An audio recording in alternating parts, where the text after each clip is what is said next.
Ang Ora Beach, na matatagpuan sa Seram Island sa rehiyon ng Maluku sa Indonesia, ay naglalantad ng isang nakatagong paraiso na may mayamang kasaysayan na konektado sa industriya ng perlas.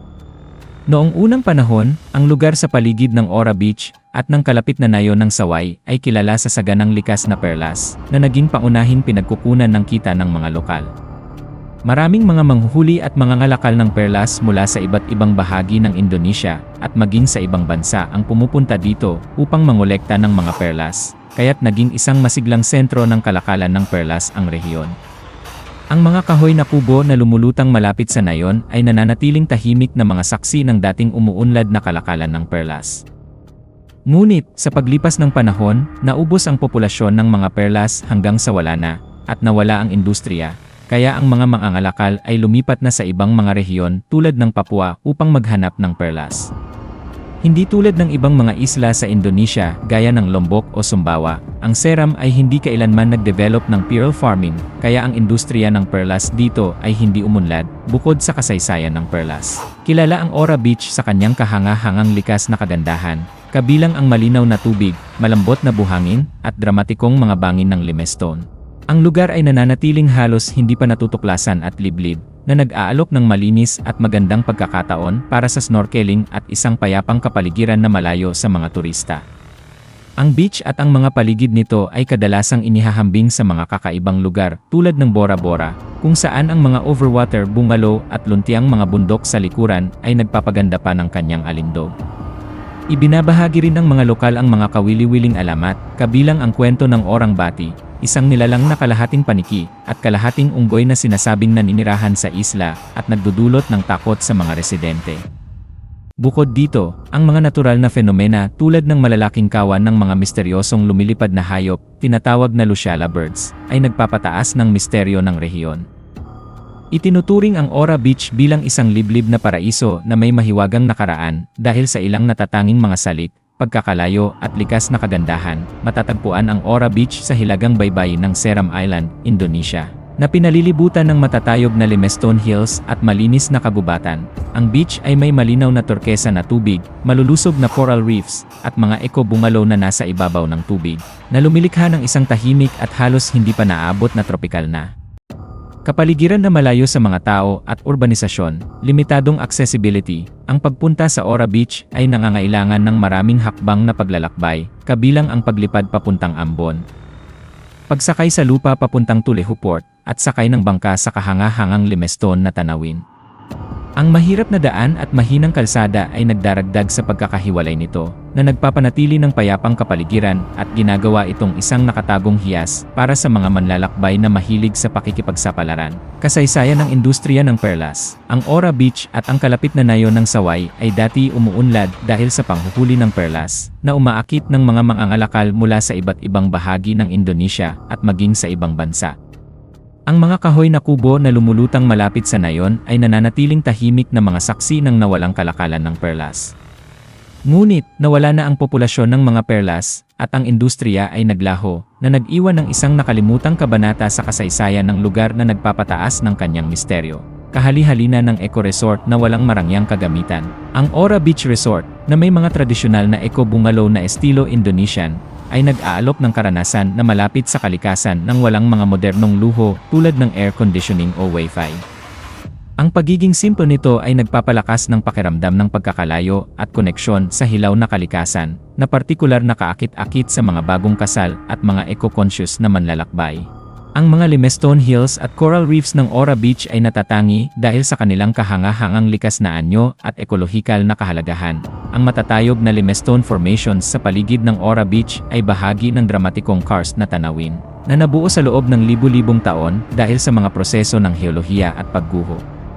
Ang ganitong mga limestone hills ay madalas bumuo ng magaspang na mga bangin at yungib, na lumilikha ng isang kahanga-hangang tanawin na malinaw na kaibahan sa turkesa na tubig.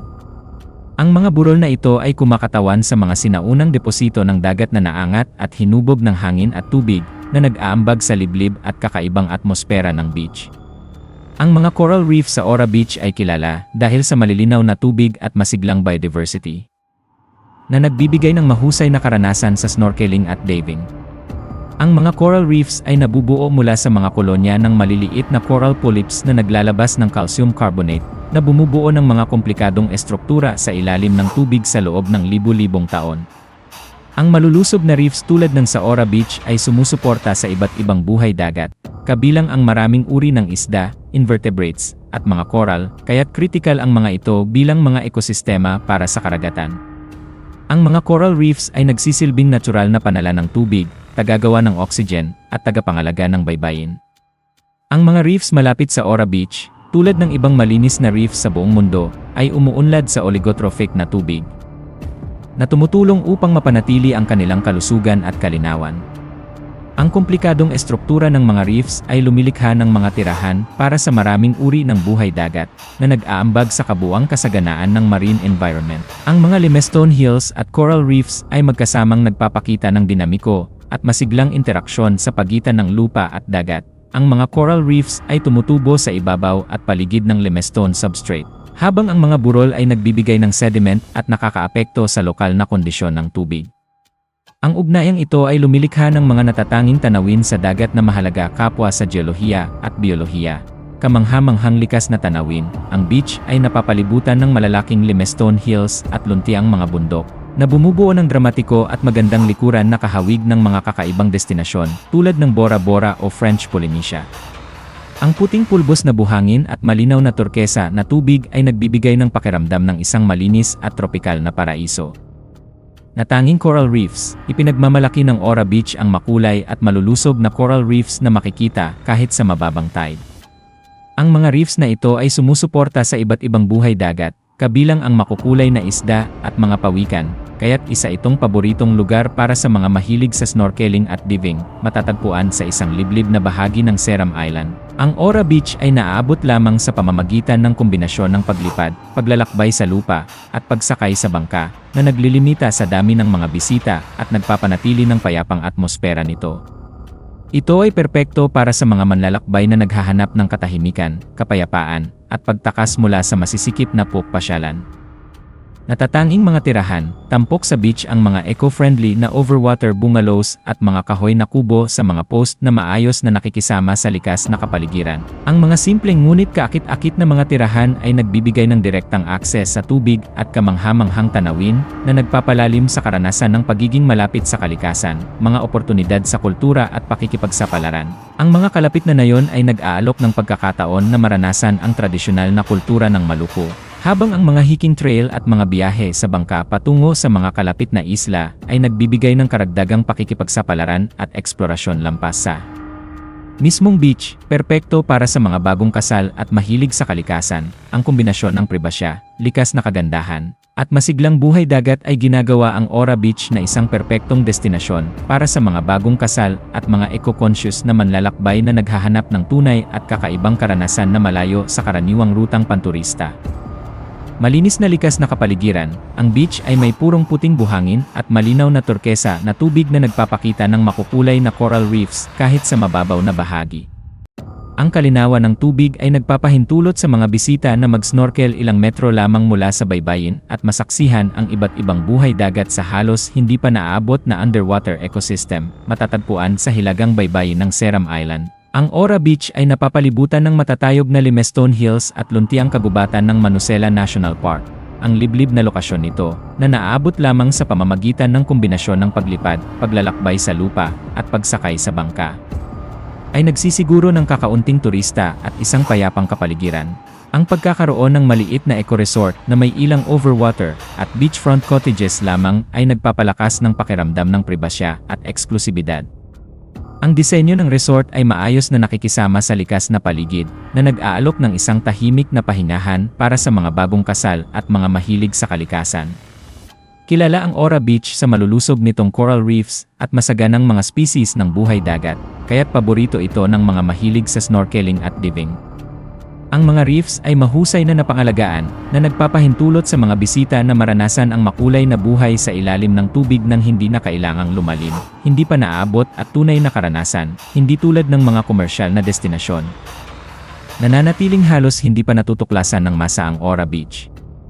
Dahil dito, nagagawa ng mga bisita na tamasahin ang likas na kagandahan at katahimikan ng walang istorbo ng urbanisasyon o dami ng tao na nagpapanatili sa status nito bilang isang tunay na nakatagong hiyas. Karagdagang likas at kultural na atraksyon, ang mga kalapit na nayon at ang Manusela National Park ay nag-aalok ng mga oportunidad para sa paglalim sa kultura at pagmamasid sa wildlife, kabilang ang mga endemic na uri ng ibon na nagbibigay ng dagdag na lalim sa karanasan ng mga bisita. Lampas sa mismong beach, ang pagkakaroon ng maliit na eco-resort na may ilang overwater at beachfront cottages lamang ay nagpapalakas ng pakiramdam ng pribasya at eksklusibidad. Ang disenyo ng resort ay maayos na nakikisama sa likas na paligid na nag-aalok ng isang tahimik na pahingahan para sa mga bagong kasal at mga mahilig sa kalikasan. Kilala ang Ora Beach sa malulusob nitong coral reefs at masaganang mga species ng buhay dagat, kaya't paborito ito ng mga mahilig sa snorkeling at diving.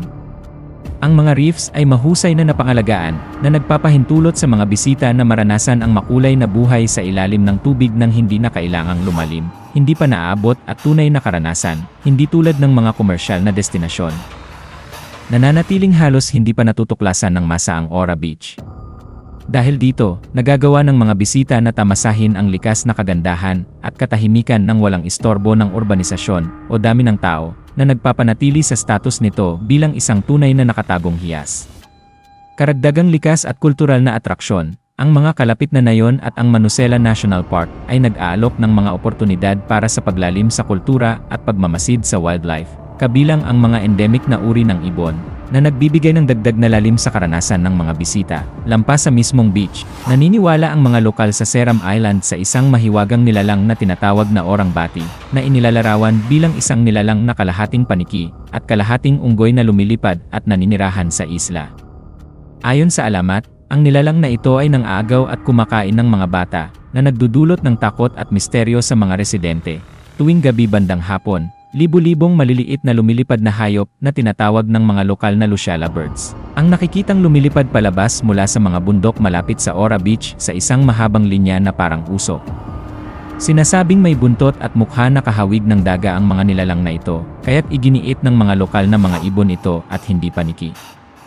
Nang sinubukan hanapin ang kanilang yungib na pinaninirahan, natagpuan lamang ang isang walang lamang puwang na walang hayop o dumi, na lalo pang nagpapalalim sa misteryo tungkol sa kanila, mga bakas ng industriya ng perlas, bagamat hindi alamat. Ang mga inabandunang kahoy na kubo na lumulutang malapit sa kalapit na nayon ng saway, ay nananatiling tahimik na mga saksi ng dating umuunlad na industriya ng panghuhuli ng perlas. Ang pagkawala ng mga perlas at ang kasunod na pagbagsak ng kalakalan, ay nagdadagdag ng isang makasaysayang misteryo sa nakaraan ng lugar.